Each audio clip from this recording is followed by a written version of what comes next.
Rômulo Tavares e Deus vai falar com você. Você quer que Deus fale com você? Então estende as suas mãos em direção ao Santo de Deus, que vai transmitir a palavra de Deus, e fale com Deus. Vamos orar junto, gente? Diga assim: Senhor Jesus.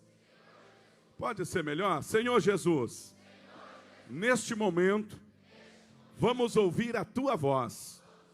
Usa o teu servo para falar ao meu coração, para falar ao coração da Almadice, para falar com todos nós.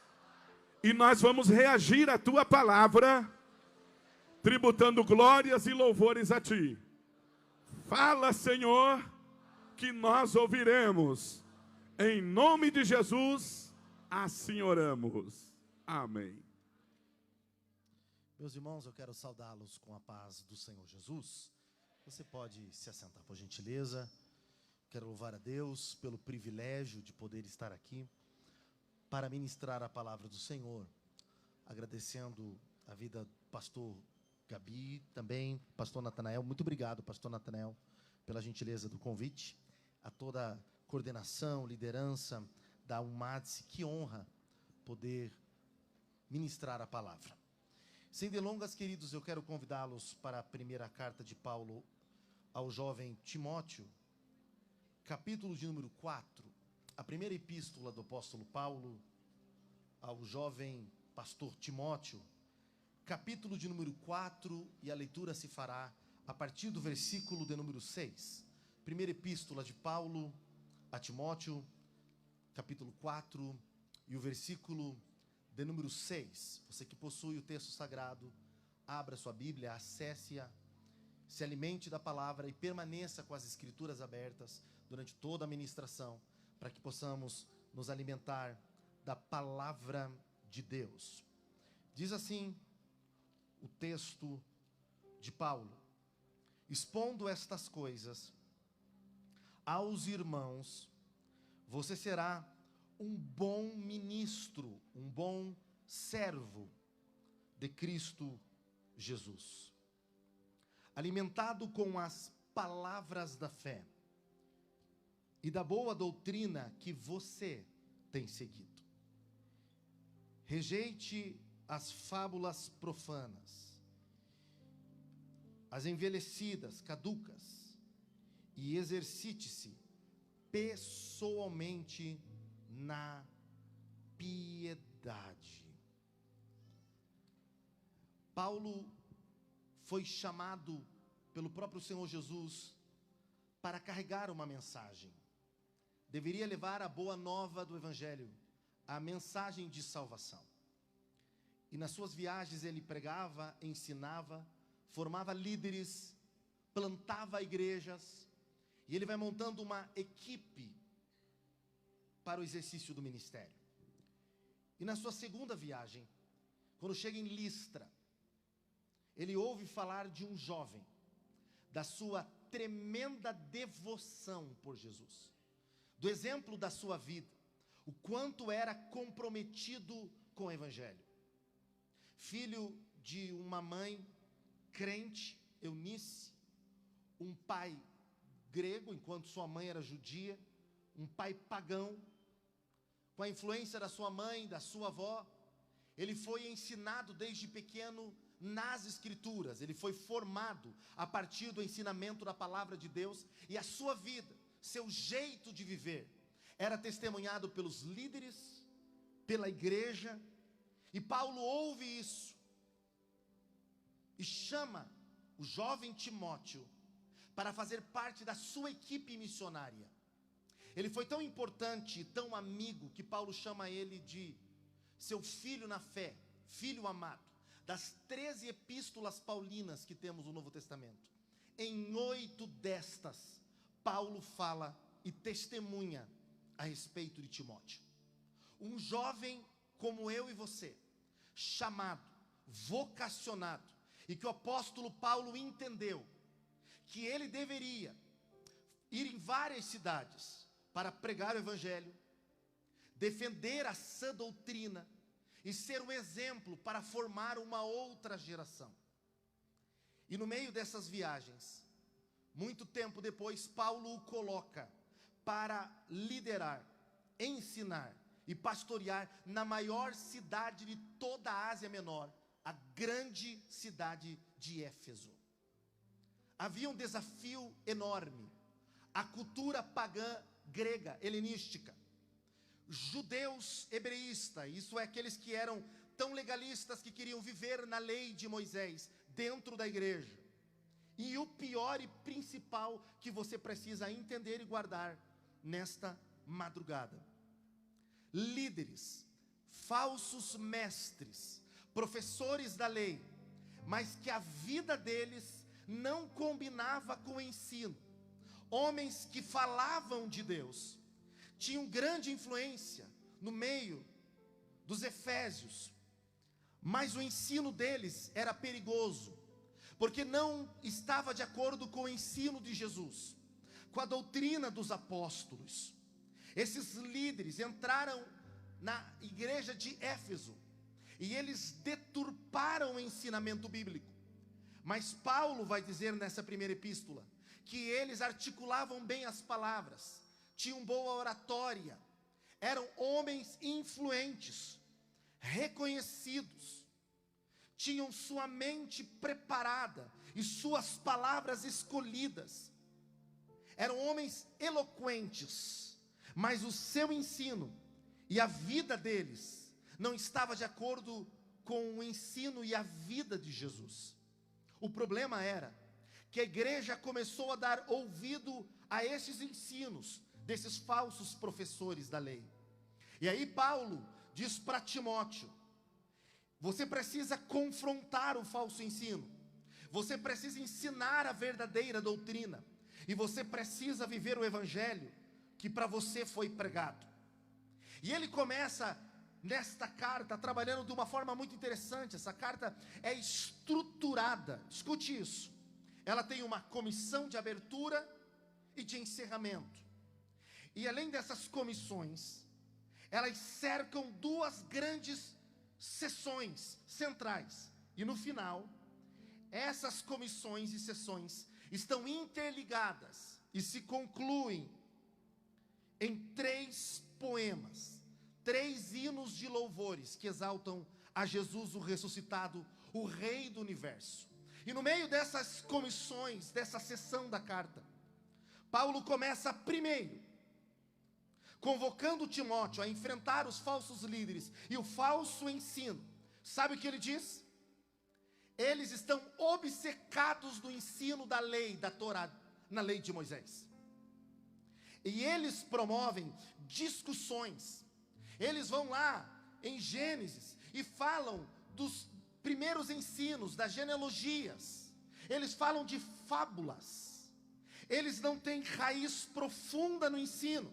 E Paulo diz ao jovem Timóteo, em primeiro lugar, nessa primeira sessão, ele diz: confronta eles, porque eles falam da lei de Moisés, mas eles misturam o ensino da lei com genealogia e ficam discutindo coisas que não edificam, que não constroem, que não exercem sabedoria ou saúde espiritual na igreja. E Paulo diz ao Timóteo: enfrenta, confronta esse ensino. Eles são legalistas, ensinam a lei, ensinam religiosidade, mas não dá para combinar o ensino dos falsos mestres, a interpretação e aplicação da lei, com o ensino de Jesus. E Paulo diz assim, confronta. E você pode dizer: pastor, mas qual é o perigo desses falsos líderes ensinarem a lei de Moisés? O perigo era que eles traziam distorção no ensino, e pior, divisão dentro da igreja. E esse é o primeiro sinal que Paulo adverte: se o ensino deles não transforma pessoas e causa divisão, discussão inútil no meio do povo de Deus, Paulo diz: isto é sinal que o ensino é corrompido. Diz Paulo: o verdadeiro ensino não causa divisão, discussão fútil. Não, o verdadeiro ensino gera 2 coisas. Diz Paulo aqui nessa carta, ainda no no primeiro capítulo, nesta primeira sessão, no versículo 14, ele diz que o ensino de Jesus gera amor e fé genuína.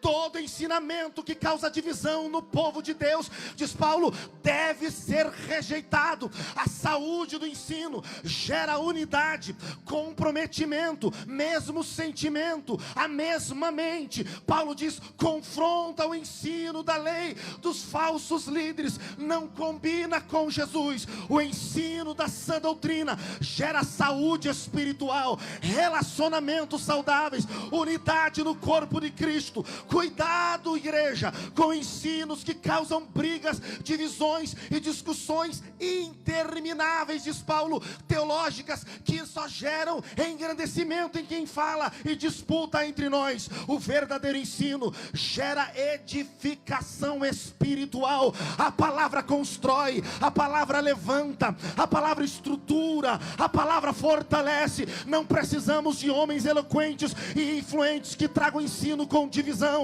Precisamos da palavra, do ensino, das escrituras. Tem que combinar com Jesus, tem que apontar para Jesus, tem que glorificar a Jesus, tem que exaltar a Jesus, tem que engrandecer o Rei da Glória. Se o ensino causa divisão, fuja, diz Paulo. A palavra gera edificação, porque a igreja é de Cristo. Esse é o problema na primeira sessão. Mas Paulo traz uma explicação. Ele diz ainda nesse primeiro capítulo, para que serve a Torá, a lei. Em primeiro lugar, Deus deu a lei no Sinai a Moisés, para mostrar o seu caráter justo e santo. Segundo, para organizar a vida social, civil e religiosa do povo de Israel. Terceiro, chamá-los ao culto, também ao sacrifício, porque sem derramamento de sangue não há redenção e remissão de pecado. A lei servia para conduzir o povo na presença de Deus. Eles caminhavam no deserto, mas precisavam parar organizados e no meio ter o templo, o tabernáculo, para cultuar, sacrificar, ler a palavra, orar e oferecer culto. A lei servia para mostrar, diz Paulo, que o homem é pecador, ele é impossibilitado de adorar a Deus e servir a Deus. A lei mostra a condição humana. Capítulo 1 deste livro, versículo 9, 11, 14, 15, 16, 17, Paulo diz, a lei mostra que o homem é pecador. A lei não é para discutir, a lei não é para nos colocar num pedestal de conhecimento. A lei de Deus é para tirar o homem do pedestal, é para mostrar que só Deus é santo e que o homem é pecador, que ele é digno e que nós somos falhos. Paulo diz, a lei não serve para isso. Todo o uso da palavra que engrandece o homem e gera dificuldade no meio do corpo de Cristo não é de Deus. Paulo diz, a lei aponta para Cristo, o homem é impossível de se salvar. Essa é a mensagem do Evangelho, mas ele veio, se encarnou, morreu, ressuscitou, é Senhor, é Salvador, é Deus e é Rei por excelência. Declaramos na vigília da Almadice que Jesus Cristo é o único Senhor Salvador, o Rei da Glória. Ele é o Deus Todo-Poderoso. Ele não é apenas um homem importante na história, ele é o Rei da Glória. Nele habita corporalmente a plenitude da divindade. Toda glória, toda honra, todo louvor, todo tributo ao Rei dos Reis. Seu nome é Jesus. Como eu expliquei, há uma comissão, há uma estrutura e um término que liga isso. Como é que Paulo faz? Ele termina o primeiro capítulo, ele encerra exaltando, está no versículo 17. Ele diz, o Rei eterno, imortal, invisível, Deus único, para ele honra e glória. Paulo está exaltando aquele que é digno. Ele diz, líderes, saiam do trono. O trono é para Jesus. O ensino é muito perigoso. Eu dediquei minha vida, pela misericórdia de Deus. Completo o mês que vem 32 anos de estrada. Comecei a pregar lá em São José dos Pinhais, numa pequena congregação, em cima de uma cadeira, com 9 anos de idade. E dediquei a minha vida ao ensino. O ensino é necessário, mas ao mesmo tempo ele é perigoso, porque o conhecimento gera poder e controle e influência. Todo ensino e conhecimento tem que exaltar a Jesus. Precisamos ter cuidado, não só Éfeso, no meio do mundo grego, vivia esse momento da ascensão do homem. Temos que lembrar que os filósofos na Grécia falavam do conhecimento, que iluminava, da gnose, o entendimento. Eles filosofavam para levar o homem à posição da bênção dos deuses, e provisão, proteção. E Paulo diz, não adianta ter esse tipo de ensino, nós precisamos exaltar Jesus, a Ele, o Rei imortal, invisível, glória e honra. Segundo, eu quero que você vá se alimentando da palavra. Vire sua Bíblia para o capítulo 2. Hoje nós vamos examinar essa carta. No capítulo 2, Paulo fala sobre o tema oração, relacionamento, intimidade com Deus. Ele instrui Timóteo para organizar reuniões de oração, súplica e intercessão. Ele fala da oração na individualidade, mas da oração comunitária na igreja. E por que ele faz isso? Capítulo 2, versículos 1, 2 e 8. Paulo diz para orarmos, eu vou usar a expressão da Bíblia, por reis e todos que exercem autoridade. Escute isso. No meio do poder imperial de Roma, ele diz, ore pelos governantes, pelos líderes. E Paulo diz assim no verso 2, do capítulo 2. Orem para que vocês tenham uma vida mansa e tranquila, com toda, guarde isso jovem, essa vigília é para você se alimentar e guardar a palavra, piedade e respeito. Ore pelos governantes com piedade e respeito. Ore para que vocês tenham uma vida tranquila. Paulo está nesse segundo momento, ainda na primeira sessão, dizendo o seguinte: reúna a igreja para oração, para abençoar os líderes. Paulo entende a importância. No verso 3 ele diz, quando nós oramos pelas autoridades e temos respeito por elas, olha o que ele diz, isto é bom e aceitável diante de Deus, nosso Salvador. É agradável a Deus quando nós abençoamos as autoridades. No verso 4 ele diz, Ele é aquele que salva, Ele é o Salvador, e Ele quer que todos cheguem ao pleros, ao pleno conhecimento da verdade. Aí Paulo está dizendo, sabe o que?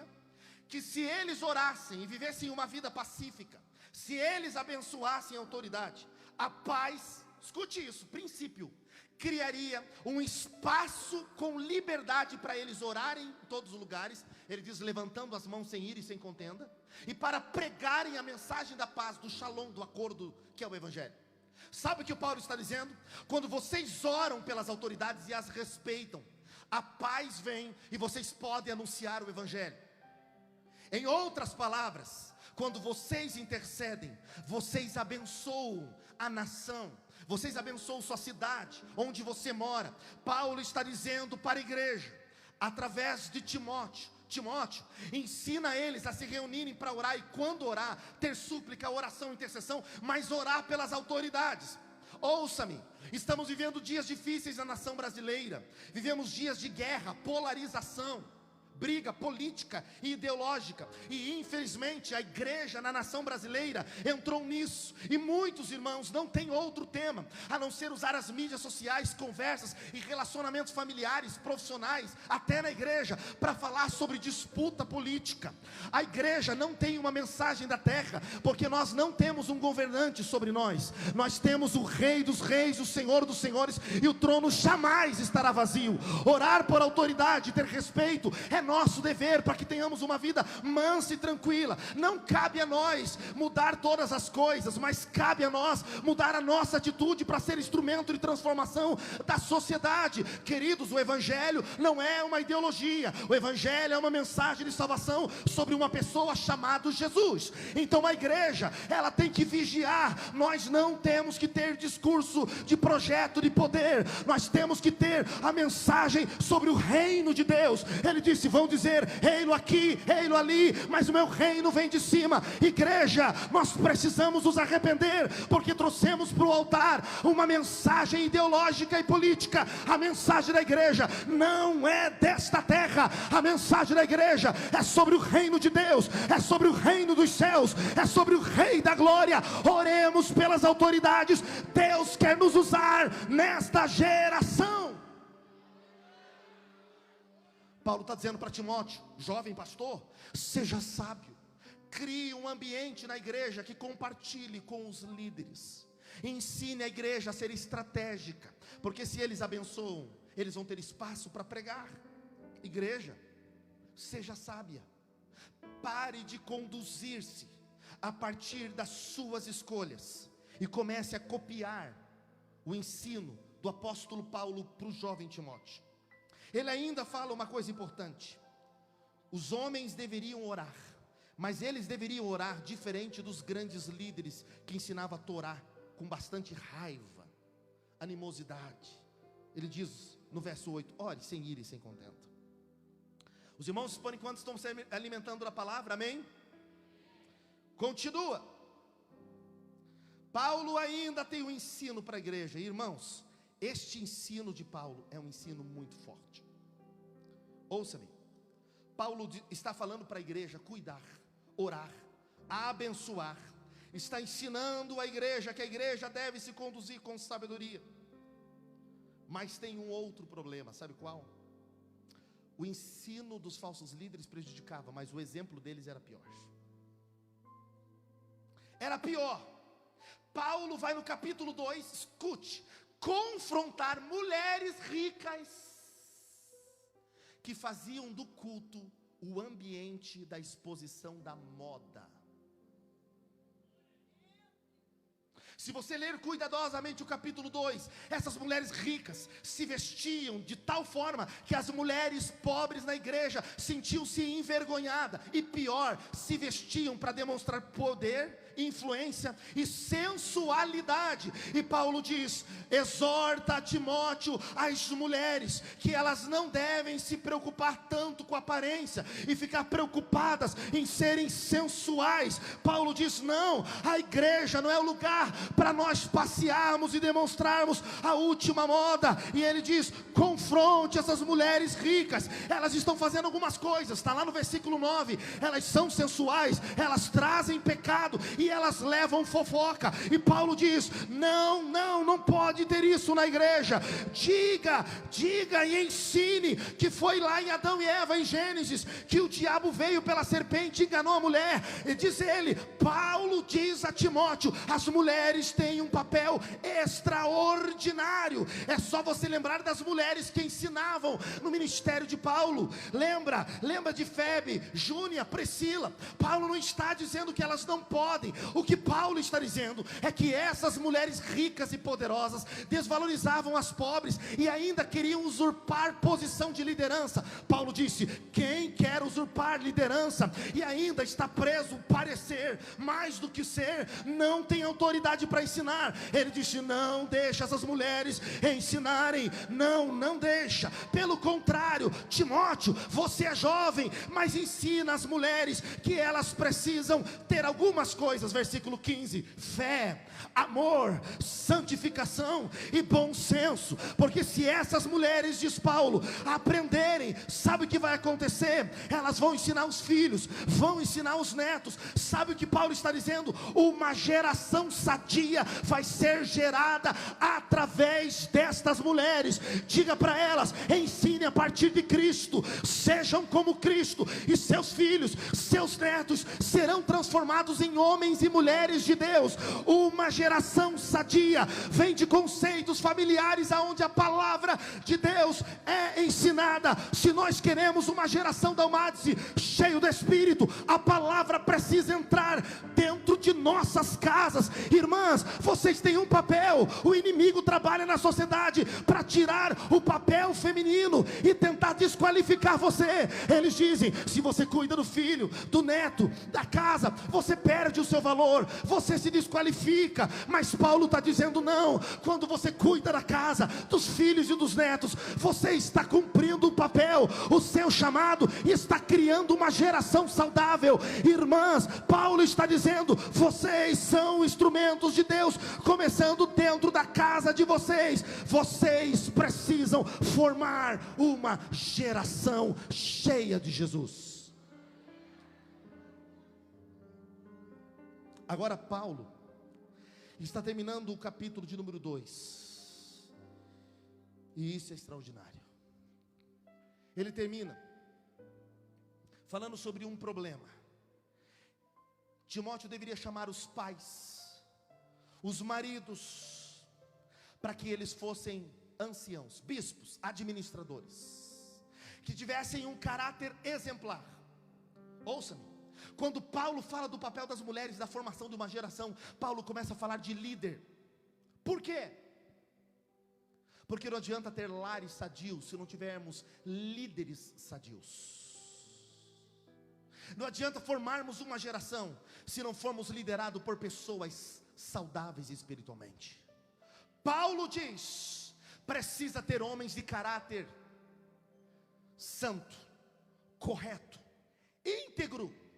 Eles precisam ser homens diferenciados, diz Paulo, para que a geração olhe para eles e tenha referência. Sabe qual é o problema da nossa geração? Perdemos a referência. Mas Paulo diz ao jovem Timóteo: levantem líderes que sejam verdadeiros referenciais para a sua geração. E esses líderes que administram não podem andar sozinhos. Coloque do lado deles diáconos, isto é, servos que tenham caráter igual ao deles. Esses diáconos precisam trabalhar na obra, mas para trabalhar na obra, eles precisam, diz Paulo no capítulo 2, versículo 12, diz ele: administrar bem a casa, porque quem administra bem a casa, quem cuida da família, pode liderar na obra de Deus. Sabe o que Paulo está dizendo? Ser líder não é ter influência, ser líder é ser servo, e começar a servir quem convive com você, servir os seus filhos, servir seu cônjuge, servir seus pais, servir seus irmãos. Paulo diz: quem serve em casa é instrumento na casa de Deus, quem serve na família, serve na família de Deus. Ninguém pode liderar se não tiver vida no dia a dia. Ele diz: é para fora do templo, é para fora das casas do culto, é para dentro do lar. Você precisa ser um instrumento de Deus dentro da tua casa, porque enquanto você cuida da tua casa, Deus te coloca na casa dele. Enquanto você cuida dos seus, Deus usa você para cuidar dos outros. Assim Deus faz. Deus quer levantar uma geração cheia de Jesus, que venha de lares curados. Eu profetizo em o nome de Jesus, famílias restauradas, casamentos restaurados, identidades restauradas, histórias restauradas. Jesus é o Senhor do seu lar.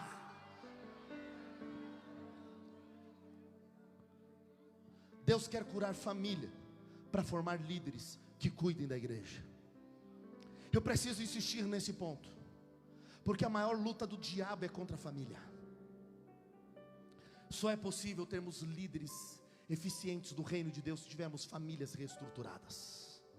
Paulo está dizendo: Deus vai curar lares através de você, Timóteo, para curar a igreja.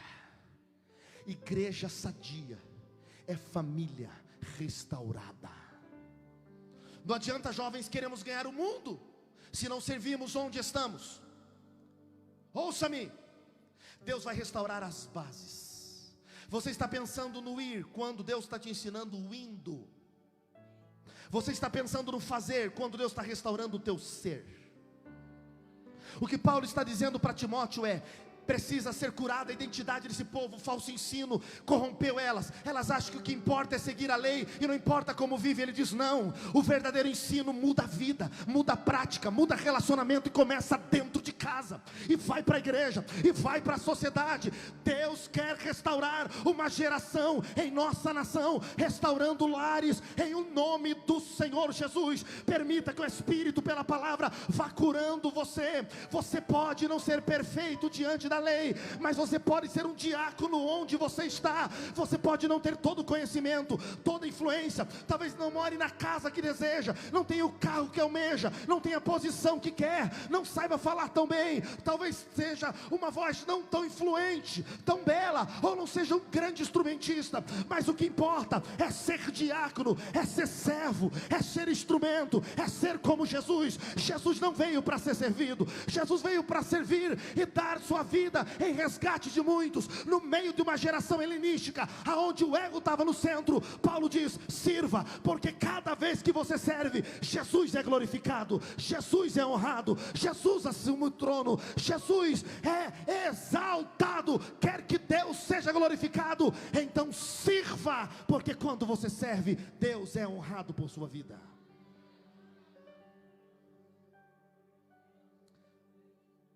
Havia um outro problema, e esse é tão sério quanto todos citados. O meu dever hoje é fazer você comer palavra. Se você nunca estudou um livro inteiro, hoje nós vamos terminar a primeira epístola de Timóteo.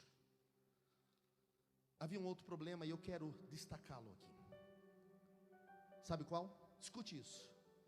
Má teologia. Paulo vai dizer que o problema deles era a má teologia. E sabe o que ele aponta? Eles têm uma teologia equivocada.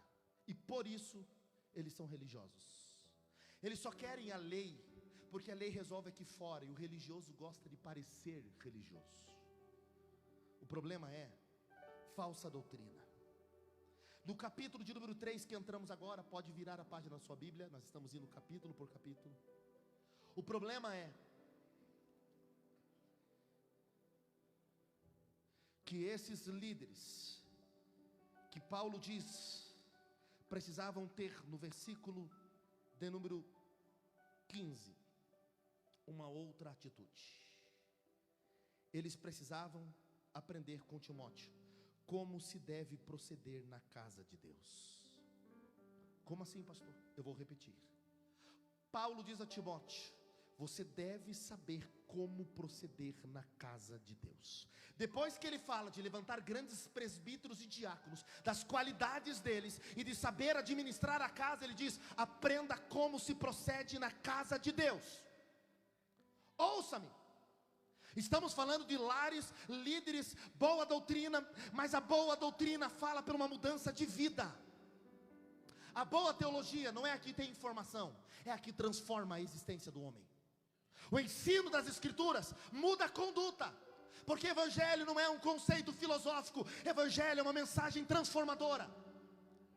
É isso que Paulo está falando para Timóteo. Ele está falando na primeira carta de Timóteo de conduta cristã. E ele diz: agora mude a posição no culto. E nós não tínhamos aqui nesta época na igreja de Éfeso um grande templo, mas ele chama o lugar aonde o povo se reúne de casa de Deus. E ele diz: cuida, Timóteo, com a tua procedência, porque a casa é de Deus. Perdemos infelizmente o temor do que significa isso. Nossa geração confundiu culto com show, pregação com palestra, a pregação do evangelho com autoajuda, pregadores que são stand-up comedies, cantores que são verdadeiros showmans. Mexeu com o povo, tem muita curtida, seguidores, esse é bom. Recentemente recebi um convite de um grande congresso no Brasil, e a pessoa corajosamente me falou no telefone: pastor, só estamos te convidando por causa da pregação e do ensino da palavra, mas quase que não te convidamos. E eu falei: por quê? E logo ele me disse: porque o senhor não investe nas redes sociais, o senhor não tem muito seguidor, e quem não tem muito seguidor a gente não convida. Quem não é famoso nós não queremos. Eu falei: olha, na minha época a gente precisava de algumas coisas para ser convidado. Primeiro, ser membro de uma igreja, como eu fiz hoje, entreguei para o pastor Natanael, né? Ele assinou. Carta de recomendação. Aqui é a minha carta de recomendação, assinado pelo pastor Ival, onde eu congrego lá na sede de São José. Irmãos, quando eu comecei, tinha que ser membro, ter carta, estar na escola dominical. Eu fiquei, sabe quantos anos indo cantar no coral da Almaty? 12 anos. 18 anos eu fui da escola bíblica de obreiros na sede de Curitiba, na época do pastor Pimentel. Passei por 4 faculdades físicas, 3 online. Estou fazendo a 4ª agora com a minha esposa. E por que eu estou lhe dizendo isso? Porque a gente, além de não saber tudo, a gente precisa ser ensinado para a gente aprender como é que se procede na casa de Deus. Ouça-me. O problema deles era a má teologia. E isso parece paradoxal falar numa vigília, e talvez grandes pregadores conhecidos não falariam, porque ficariam desde o começo com frase de efeito mexendo com você. Mas eu não vim mexer com o teu emocional, eu vim pregar a Bíblia. Nós vamos terminar a primeira carta de Timóteo. Se você gostou ou não gostou, não é comigo, é com a palavra. Eu não sou agitador de plateia, eu sou dependente do Espírito, mas eu vim pregar a palavra pela palavra, expositiva. Nós estamos indo capítulo por capítulo. O problema dessa igreja era a má teologia começava porque eles não sabiam se proceder na casa de Deus. Quem não tem ensino, não tem postura.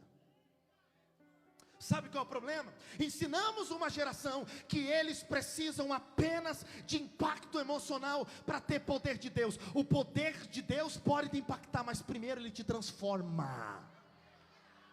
Um poder que não te ensina a ser mais piedoso, diz Paulo nessa carta, amoroso, servo, disponível em casa, na igreja, na sociedade, que não te ensina a respeitar a autoridade. Paulo diz nessa carta, não é poder e é falso ensino. Poder que não muda a conduta, posicionamento, disponibilidade, comprometimento, não é poder. Poder de Deus transforma a nossa vida pelo modelo de Jesus. Quanto mais poder, mais parecido com Jesus você fica. Ouça-me, no meio de uma vigília pentecostal, talvez a maior do Brasil, no mínimo é a maior do sul do Brasil. Eu vim aqui humildemente te trazer para a palavra, não é nada sobre mim. Eu não vim falar de experiências pessoais, fazer você dar risada, nada disso. Eu vim lhe dizer que nós precisamos do ensino e precisamos de uma correta teologia. E Paulo diz, para aprender a proceder na casa de Deus. Queridos, aonde o povo de Deus se reúne é casa de Deus. Deus é santo, Deus é digno, Deus é glorioso, Deus é magnífico, Deus é o único, Deus é o todo-poderoso, Ele é o único. Nós temos que aprender a proceder na casa de Deus. Aqui não é lugar de bate-papo, de apenas rever amigos, passear, desfilar, não. Nós estamos diante do Santo dos Santos, diante do qual os serafins cobrem o rosto e os pés. Nós estamos diante daquele, a terra estremece, depende dele, o inferno estremece. Ele é criador, sustentador, mantenedor, rei, ele é o único, a ele seja o louvor. Precisamos do ensino para voltar a ter temor. Temor não é medo, temor é extremo respeito. A palavra gera temor. Quanto mais você come Bíblia, mais temor você tem. Menos olhos se voltam a você e mais dependente de Deus você é. Queridos irmãos, vocês não estão apenas tocando um instrumento. Maestro, músicos, queridos pastores, pastor Natanael, toda essa liderança, coordenação, querida cantora Mara Lima, servos, líderes, tanta gente querida aqui. Mas deixa eu dizer com muito respeito, só o ensino gerará na nossa geração temor a Deus. Porque nós tiramos o ensino e trouxemos mensagem de autoajuda, criamos uma geração infantilizada, que tem que ficar sendo tocada toda hora, tocada e recebendo palavras de ânimo. Você pode, você é, Deus vai te dar tudo, receba, toma posse. Essa não é a mensagem do Evangelho de Jesus. Pode procurar nos evangelhos, não é? Procura na doutrina dos apóstolos. Pega essa carta para um jovem pastor. Olha, eu estudei, me preparei para servir vocês com um jovem pastor ensinado por Paulo para ensinar jovens. Olha a responsabilidade. Mas muda o proceder na casa de Deus. Escute isso. Quando nós respeitamos quem Deus é, de verdade nós mudamos o nosso proceder. O quanto, guarde o princípio, o quanto conhecemos de Deus, determinará a qualidade do culto que nós oferecemos. Eu vou repetir, o nosso conhecimento de Deus, através da Bíblia, determinará a qualidade do culto que a gente vai oferecer. Tem dia que a gente vai estar numa vigília como essa, que o céu se abre, a gente sente Deus. Tem dia que o céu vai estar de bronze, mas Ele te responda ou não, te cure ou não, abra a porta ou não, faça um milagre ou não, Ele continua no trono e merece ser adorado. Nós não cultuamos pelo que Ele pode fazer, nós o adoramos porque Ele é digno de culto. Domesticamos tanto uma geração, que veio o Covid, e no meio dele um momento de pandemia, reclusão social, e as pessoas não sabiam o que iam fazer. Perguntaram, o que vai ser da igreja? O que vai ser da igreja? A igreja enfrentou perseguição, leões, fogo, dificuldade. A igreja não para, porque Ele edificou a igreja, e a porta do inferno não prevalece. A questão não é sobre nós, é sobre Ele. Entende que tudo é para Ele. Mas Paulo continua dizendo, o problema deles é a má doutrina, e é a má doutrina porque não aponta para Jesus. E aí ele vai muito profundo. Vire agora ao capítulo 4. Você está achando que o que eu estou falando não é tão importante? Então olha o capítulo 4 a partir do versículo 1. Leia na sua Bíblia, coma a Bíblia, sublinhe, anote. Ah, pastor, o senhor não está sendo sábio. Vigília não é assim que a gente prega. Meu irmão, tem que ser pregado a palavra de Deus, de madrugada, de dia, tarde, de noite. É Paulo que diz desse livro: pregue a tempo, a fora de tempo, insiste, ordena e doutrina. Você quer saber o perigo? Paulo diz: nos últimos tempos, isto é, entre Jesus morrer na cruz e voltar. Olha o versículo 1, olhe na sua Bíblia, primeira carta a Timóteo, capítulo 4, versículo 1. E eu estou muito feliz, pastor Natanael, de ver tanta gente comendo Bíblia. Isso é saúde espiritual. Ele diz: ora, o Espírito, quem está dizendo isso? O Espírito Santo afirma expressamente que nos últimos tempos alguns apostatarão da fé. Por quê? Olha o perigo.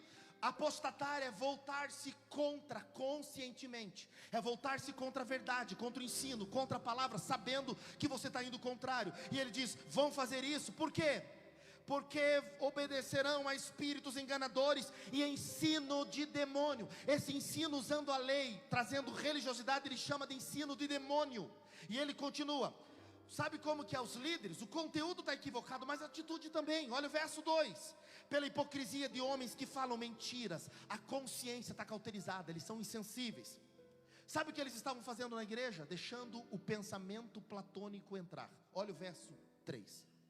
Proíbem o casamento e exigem a abstinência de alimento que Deus criou para ser recebido com gratidão pelos que creem e conhecem a verdade. Pois tudo que Deus criou é bom, e se recebido com gratidão, nada é recusável, porque é santificado pela palavra de Deus e pela oração. Como assim, pastor? Ele está dizendo: o problema deles é a má teologia. Só é religioso, diz Paulo, quem não entendeu a palavra. Só é legalista quem não entendeu as escrituras. Ele diz: estão proibindo coisas que Deus não proibiram, que Deus não proibiu. E todas as vezes que o homem proíbe o que Deus não proibiu, ele está indo contra o ensino das escrituras. Ele não está combinando com Jesus, porque Jesus só reproduzia o que era a palavra do Pai. E Paulo está dizendo a Timóteo: cuida disso, confronta esse falso ensino. Mas pastor, como é que Paulo diz para confrontar o falso ensino da religiosidade? Sabe qual a solução? Ele volta lá para Gênesis 1, pode olhar aí na sua Bíblia, e ele lembra que foi Deus que criou e que tudo era bom. Isto é, Paulo, para combater o falso ensino, vai para a Bíblia e vai para Gênesis 1. Eu tenho, irmãos, temor quando eu vejo gente dizendo: o Antigo Testamento não serve para mais nada. Paulo, antes de apontar para Jesus, vai primeiro para Gênesis 1. A Bíblia não apenas contém, irmãos, ela é a própria palavra revelada, inspirada e autoritativa. Sabe o que Paulo está dizendo? Doutrina a igreja, ensina a igreja, e você precisa expor essas coisas. Por favor, agora vamos para o verso que lemos. No verso de número 6 do capítulo 4. Exponha essas coisas aos irmãos. Ensine isso na vigília da Almates. Por que que você tem que pregar sobre essas coisas no dia a dia? Pastor, por que que você trouxe mensagem falando através de Paulo de coisas do dia a dia? Porque, irmãos, nós só pensamos no céu como uma coisa distante, mas esquecemos que Deus quer reinar na nossa vida aqui e agora. Nós desassociamos a vida do culto e da eternidade. Já viu isso? O crente tem um jeito de viver na vida, outra postura no culto, e pensa no céu de um outro jeito. Ou não é verdade? Ele vem até o pátio da igreja falando de um jeito, pisou no pátio da igreja, tem uma sacralidade, o abençoado imposta até a voz. Tem um jeito de falar com a mulher no caminho, chega na porta da igreja, ele vira um gentleman. Minha Rebeca. Por quê? Nós temos dicotomia, falta da palavra. E aí pensamos: o dia que eu for para o céu tudo bem, aqui eu vou vivendo como dá. Paulo diz: não. O verdadeiro ensino muda a conduta. muda a atitude, muda o estilo de vida, exponha isso, ensina, prega, reúne gente na oração, manda eles levantarem as mãos sem ira e sem contenda, e ensina a palavra para o dia a dia. Eles precisam mudar o jeito de viver. E Paulo diz, por quê? Versículo 6, queridos jovens, olha Paulo falando para um jovem no ministério, que estava exercendo liderança, na igreja que Paulo liderou por 3 anos, ele diz, ensina, exponha. Primeiro, por quê? Olhe lá no verso 4, porque se você expor, você será um bom ministro de Cristo Jesus. Quando você ensina a palavra, você está sendo um bom diácono, um bom ministro, um bom servo, porque você não está colocando você em evidência, você está colocando a palavra em evidência. E quando você fala da palavra, ela aponta para Jesus. Irmão, se você está pregando o evangelho, não tem nada a ver com você, tem a ver com ele. O evangelho faz o homem morrer e renunciar, e põe Jesus no trono. Se você ouve mensagens e músicas que exaltam você, esta não é a mensagem do evangelho. A mensagem do evangelho é: negue-se a si mesmo, tome sua cruz e depois me siga. Eu vou na frente e você vai atrás. Morra e eu te ressuscito, e meu espírito mora em você. Você vai ser um bom servo. Você pode declarar, enquanto eu vou me hidratando aqui, para quem está do seu lado, diga: Deus te chamou para ser servo. Diga para a pessoa do outro lado: ensina isso e você será um bom servo.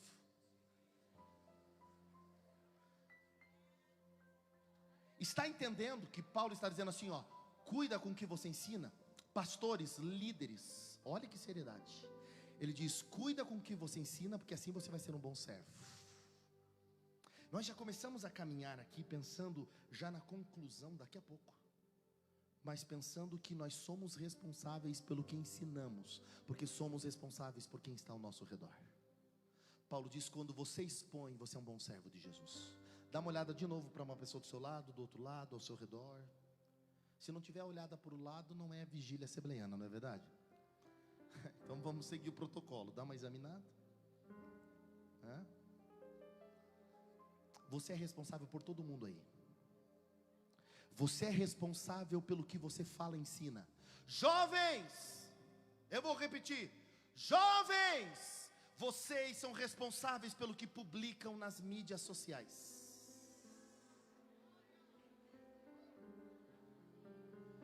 Eu te pergunto: quem entra na tua rede social vê Jesus? Quem estuda com você sabe sobre Jesus? Quem trabalha com você sabe sobre Jesus?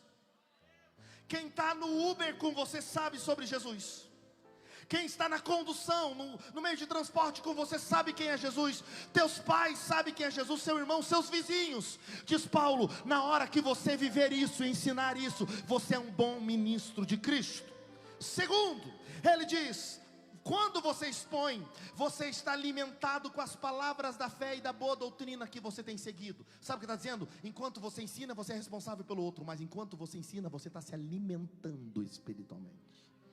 Cada vez que você ensina o verdadeiro evangelho, lembra do contexto? Paulo está dizendo isso contra os falsos líderes da lei. E ele diz: cada vez que você ensina sobre Jesus, você alimenta a tua alma. Cada vez que você ministra sobre alguém, Deus está curando você, tratando você, alimentando você, está restaurando o teu ministério, está abençoando a tua chamada, está trazendo sanidade, saúde espiritual. Nunca você vai abençoar alguém sem ser abençoado. Erro! Advertência, olha o erro. Nós somos ensinados a buscar a Deus para receber, quando o evangelho nos ensina a ir a Deus para servir, porque você só recebe quando você serve. É melhor dar do que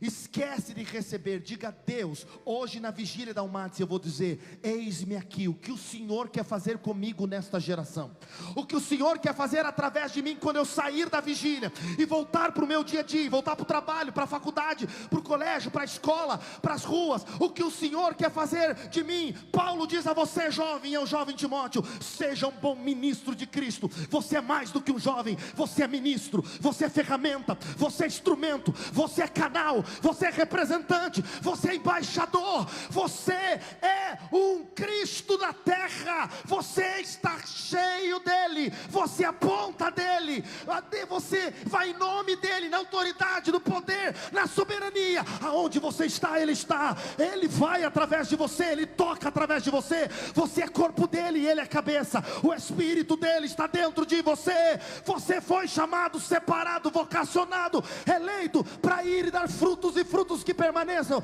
Não é mais você, é Jesus em você, é Jesus através de você, é o Espírito dele em você. Você é ministro, você é ferramenta, Deus chamou você. Mas nós concluímos, para terminar dentro do horário,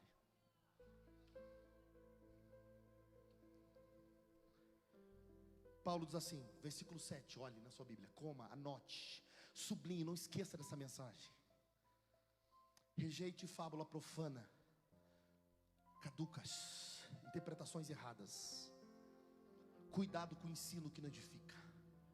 Eu preciso dizer isso, pastor Natanael, para essa geração. Cuidado com o que você assiste e ouve na internet. Cuidado com o ensino que gera divisão. Eu nunca vi uma época para ter tanto pastor e teólogo ensinando a divisão na igreja. Sabe qual é o problema da nossa geração? Desigrejados. Isto é verdade ou não é? Você sabia que no último censo, o segundo grupo religioso que mais cresce é o dos desigrejados? Sabia disso? Por quê? Porque tem falso ensino. Você não precisa congregar, você não precisa se submeter, você não precisa vir para o culto público. Fique em casa. E tem uma geração que acostumou a ficar em casa assistindo o culto. E sabe por quê? Porque eles querem um culto do seu jeito. E aí diz, é bem melhor ficar em casa. Eu escolho o pregador, o cantor do jeito que eu quero. O culto não é para nos agradar. A palavra não é para mexer com o nosso ego e nos colocar acima.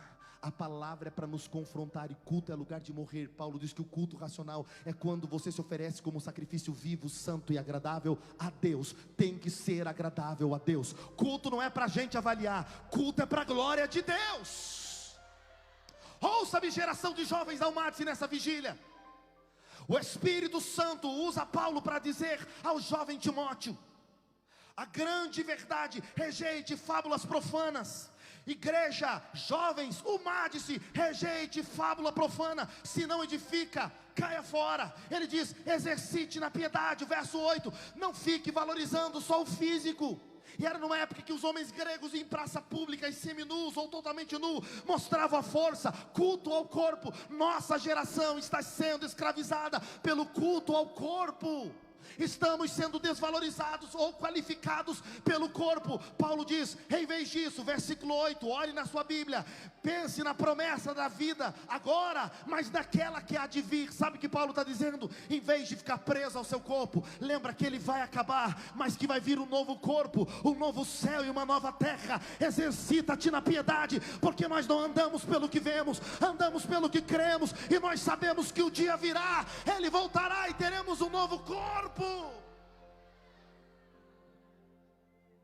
Feche os seus olhos por alguns segundos.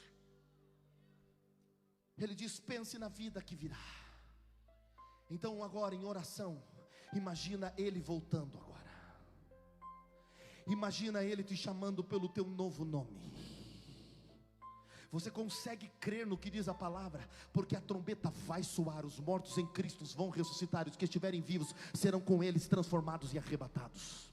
Você consegue crer que o céu é real? Ou você está tão preso na terra igual a igreja de Éfeso? E Paulo diz, doutrina eles, para em vez de ficar preso ao corpo, pensar na vida que virá. Igreja, humade-se, nosso lar não é aqui. Nós aguardamos novos céus e nova terra, em que habita a justiça. Prepare-se, Jesus vai voltar. Você é forasteiro, você é peregrino, você não é daqui, você não é de Éfeso, você não é da Grécia, não é de Roma. Não, você é cidadão do céu.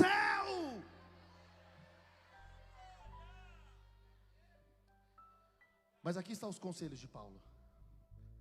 Você diz, pastor, eu estou me dedicando, trabalhando na obra.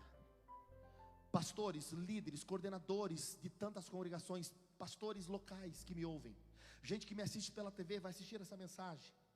pela internet, pelos meios de comunicação, pelas mídias. Ouça-me, há uma pergunta: por que a gente trabalha tanto na obra? Por que organizar um evento desse? Resposta bíblica de Paulo. Sabe por que nós trabalhamos tanto? Sabe por que nos dedicamos tanto? Olha o versículo 10. É para esse fim que trabalhamos e nos esforçamos. Coordenação da UMADS, quando perguntarem para que tudo isso e o congresso, vocês respondem com esse versículo: é para isso que a gente trabalha e se esforça. Trabalhamos porque temos a nossa esperança no Deus vivo, Salvador de todos, especialmente do que creem. A gente trabalha porque o nosso Deus é vivo, porque a nossa esperança não está aqui, está num Deus vivo. Ele diz no verso 11, olhe na sua Bíblia: ordene, ensine essas coisas, ninguém despreze porque você é jovem, mas não apenas ensina, viva. Ele diz: pratique, seja um exemplo para os fiéis. Pastor, como é que eu vou ser exemplo? Paulo diz, olha no final do versículo de número 12: seja exemplo na palavra, na pregação, na conduta, no amor, na fé, na pureza. Ele diz, Paulo diz no verso 13: até eu chegar, dedique-se à leitura pública da Bíblia, à exortação e ao ensino. Paulo não está dizendo, vai, mexe com a geração, mexe com o teu público. Paulo está dizendo, prega, ensina, ordena, doutrina, se dedica, estuda escritura, leia publicamente, porque é assim que a igreja vai ter saúde. A igreja não vive de experiência, a igreja vive de promessa. Nós estamos conectados ao plano redentor que não vem da terra. Não caminhamos por expectativa, caminhamos por propósito. Nosso lar não é aqui. Mas Paulo continua, dedique-se. Versículo de número 13, sublime, dedique-se. 14, e esse é forte, irmãos: não seja negligente com o dom que você recebeu, quando por profecia o presbitério colocou a mão. Não seja, jovens, não seja negligente com o dom que Deus te deu. Não seja negligente com o dom que Deus te deu. Teve profecia e mãos colocadas sobre você. Não foi homem que te deu, foi Deus que te deu. A igreja reconhece, os líderes indicam, mas quem unge é Deus, quem separa é Deus. Ele diz, não negligencia o teu dom. Não, pelo contrário, dedique-se, esforce-se, lute, batalhe, ensine, doutrine, não pare. Ele está dizendo, não abandone o que Deus colocou como promessa na sua vida. Não foi homem que te escolheu, foi Deus. Não pare, não pare, não pare, não pare. Jovens da UMADS, não parem. Deus tem promessa sobre tua vida. E aí Paulo chega no 5º capítulo. E quando ele chega aqui, irmãos, eu acho isso lindo. Paulo chega no 5º capítulo, e ele vai dizer para Paulo assim, olha o versículo de número 1. Comece trabalhando com as diferentes faixas etárias da igreja, os diferentes grupos. Trabalhe com os homens mais velhos. O que se faz com o homem mais velho? Jovem, olha que ensinamento para você. Como é que você age na igreja com os homens mais velhos? Versículo 1: exorte ele como se fosse o seu pai. Como é que você trata os outros jovens do seu lado? Ele continua, trate os mais jovens como irmãos. Versículo 2: trate mulheres mais idosas, mais experientes, mais velhas, como se fosse sua mãe. E pastor, o que Paulo diz? Como é que trata as mocinhas do meu lado? As jovens como se fosse sua irmã, com toda a pureza. Nem precisa falar. Você não chama de meu amor, querida, linda, se você não é casado com essa pessoa. Geração de jovens, quem está do seu lado, antes de ser uma pessoa, ela foi comprada pelo sangue de Jesus. Ela é templo do Espírito. Paulo diz, cuida dos velhos e dos novos, trata com seriedade as pessoas da igreja. Versículo 3, olha aí na sua Bíblia, lembra das viúvas, lembra do grupo das abandonadas, mas ele vai dizer aqui, lembra das viúvas, mas tenha um cuidado. Tem viúvas ricas que estão suprimindo as mais pobres. Cuida, e cuida com as novas, porque elas ainda podem casar e ter filhos. cuidar da casa, elas devem cuidar da casa e formar uma geração. Se preocupe com aquelas que não têm, porque você é instrumento de provisão de Deus para os outros. Geração de jovens que me ouvem, somos responsáveis pelos menos favorecidos. Você é um instrumento de Deus para essa geração.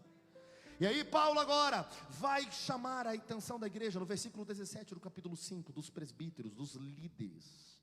E vai dizer para eles que eles têm que pregar a palavra e ensinar, e que eles são dignos de ter um salário. E aí ele vai dar vários conselhos sobre o viver no pecado, a partir do versículo 20. E vai falar de pecados perigosos e de líderes que eram dados a muito vinho. E Paulo vai dizer: cuide com grandes líderes que não cuidam da sua conduta. Capítulo 6, aqui nós chegamos ao último momento.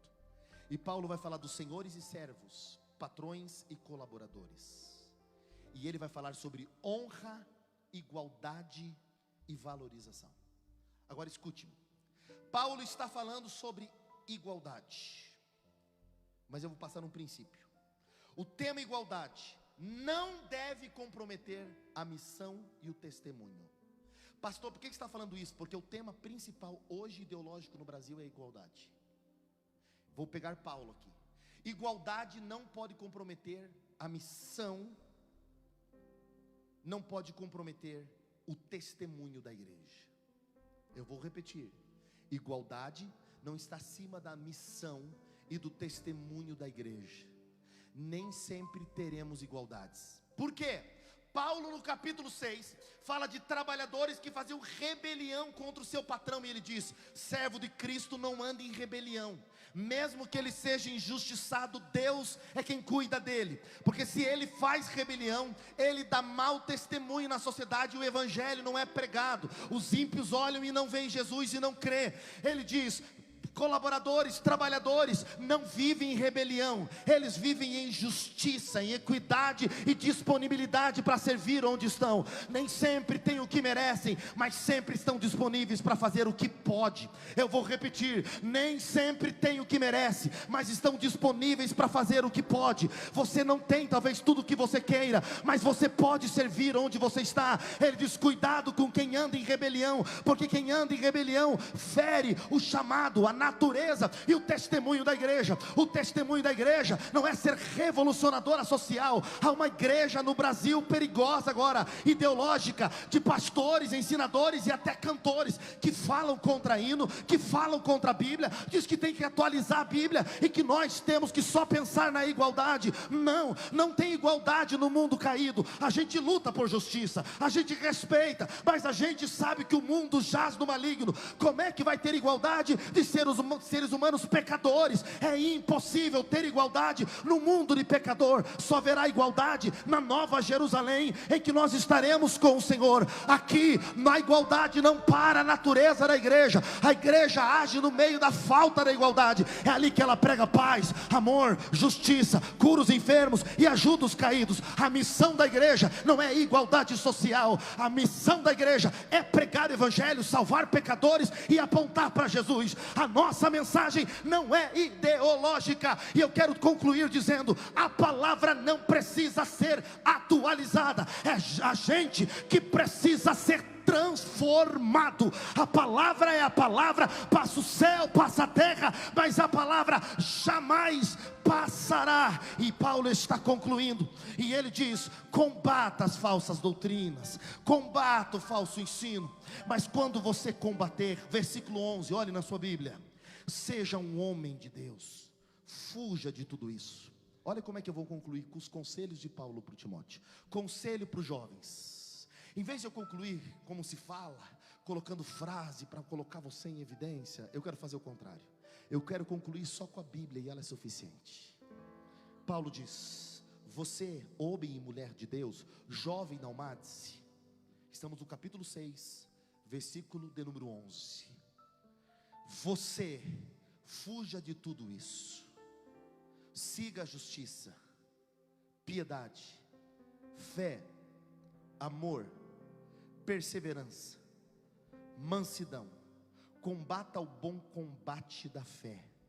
Tome posse da vida eterna, para o qual você também foi chamado, e da qual você fez um dia uma boa confissão diante de um monte de testemunha quando você aceitou Jesus, diante de Deus que preserva a vida de todas as coisas, e diante de Cristo Jesus, que na presença de Pôncio Pilatos fez a boa confissão. Eu exorto a vocês a guardar esse mandato imaculado e irrepreensível até a manifestação da volta do nosso Senhor Jesus Cristo, a qual no tempo certo há de ser revelada pelo bendito e o único soberano. E ele termina cantando esse poema: o Rei dos Reis e o Senhor dos Senhores, o único que possui imortalidade, que habita em luz inacessível, a quem ninguém jamais viu e nem é capaz de ver. A Ele, a Ele, a Ele, só Jesus, honra e poder eterno, amém. Terminamos o livro. Seja um jovem adorador. Levante a sua mão comigo e declare: a Ele, mais forte, a Ele, a honra, a glória, o domínio e o poder para sempre. Eu vou te dar alguns segundos com as mãos levantadas, como ele diz nessa carta: sem ira e contenda, adore, adore, adore. Vai se colocando em pé, adore o bendito, adore o Rei imortal, adore. Você comeu Bíblia, aprendeu um livro inteiro, meu irmão. Coma a palavra, adore, adore. Nós não precisamos da lei, não precisamos de falso ensino. Nós precisamos de Jesus, precisamos da palavra, precisamos do Evangelho, precisamos da mensagem simples e objetiva. É sobre Jesus. A Ele a glória, a Ele a honra, a Ele o louvor, a Ele, só a Ele, ao Rei eterno, imortal, invisível, mais real. Feche os teus olhos e adore, adore, adore. Vamos adorar, vamos adorar, vamos adorar, vamos adorar. Cadê o cantor Eliezer Silva, lá de São José? Corre aqui, meu querido, vem adorar com esse instrumental. Feche os teus olhos, feche os teus olhos, adore. Cadê aquele saxofonista abençoado? Vem adorar, vamos adorar. Feche os teus olhos e adore, adore, adore, adore, adore, adore. Enquanto Eliezer louva, você fecha os teus olhos e adore ao Rei eterno, imortal. Entregue o seu culto, entregue sua vida. Diga: Deus, eu quero ser como Timóteo, exemplo. Eu quero pregar, eu quero viver, eu quero praticar, eu quero exercitar a piedade, eu quero apontar para Jesus. Vamos adorar. Por Ele, para Ele são todas as coisas. Adore, adore. A palavra de adoração em você, a palavra de adoração, há palavras, e quando os instrumentos estão adorando, há palavras de adoração. Porque dele, por Ele, para Ele são todas as coisas. Você pode adorar. Porque dele, por Ele, para Ele são todas as coisas. Vamos adorar, vamos A adorar. Ele a glória. Adore. A Ele a glória.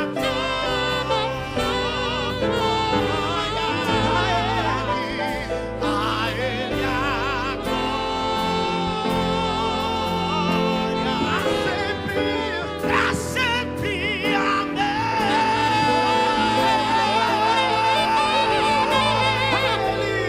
A Ele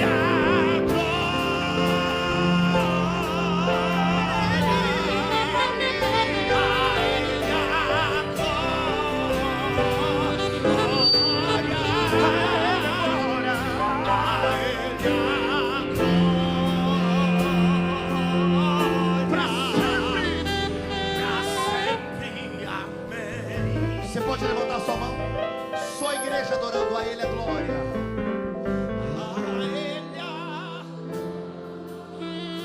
Olha que coisa linda. Essa é a verdadeira adoração. Jesus está sendo honrado. A Ele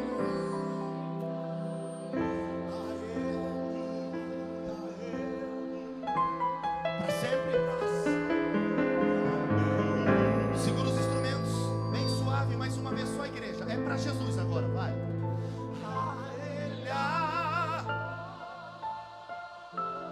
Em casa, onde você estiver, adore. A Ele a glória, a Ele a glória. Vamos adorar, vamos adorar, vamos adorar. Para sempre, Para sempre. Amém.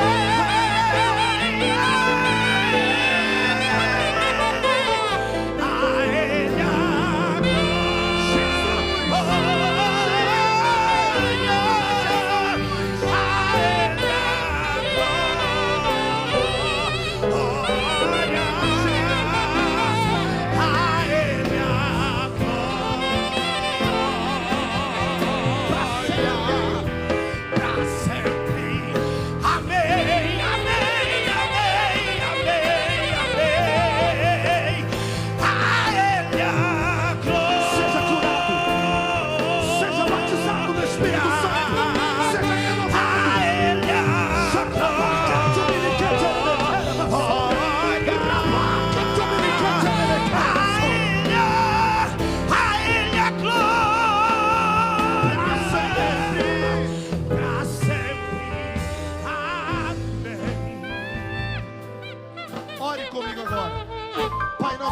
por uma geração.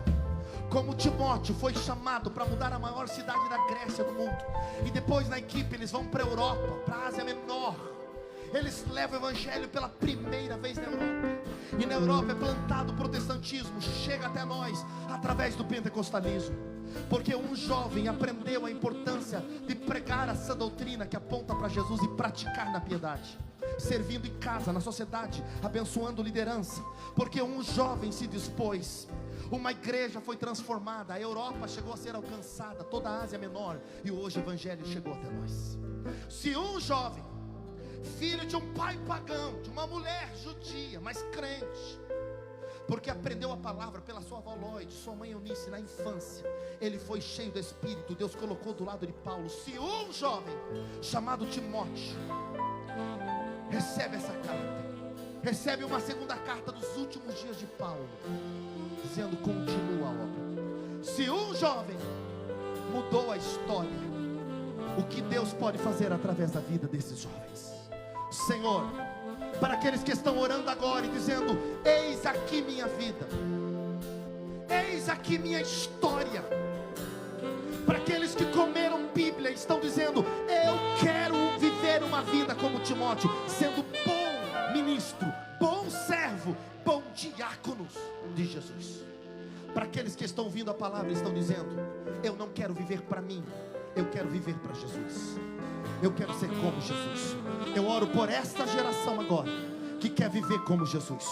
Aonde estiverem agora, Pai, começa a enchê-los com o Espírito Santo, começa a santificá-los através do Espírito Santo, começa a renová-los pelo poder do Espírito Santo, começa a enchê-los de graça, sabedoria, autoridade para pregar a tempo e a fora de tempo, na rua, nas mídias, na sociedade, nos aeroportos, nas rodoviárias. Nós não precisamos de grandes oradores e de artistas, precisamos de homens e mulheres cheios do Espírito e do Evangelho, que comam a palavra, pratiquem a palavra, ensinem a palavra e vivam a palavra. A marca da Almadice é a palavra, oração, adoração, louvor, evangelismo. Nós não precisamos ter o melhor projeto, nós precisamos estar disponíveis para servir onde estivermos.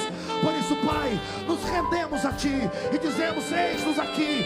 Entramos nessa madrugada te adorando, comendo a Tua palavra e dizendo: eis aqui a nossa vida. Use essa geração, use esses jovens, enche eles com o Espírito Santo, enche eles com o Espírito Santo, enche eles com o Espírito Santo. Aonde você estiver, seja cheio, cheia do Espírito Santo.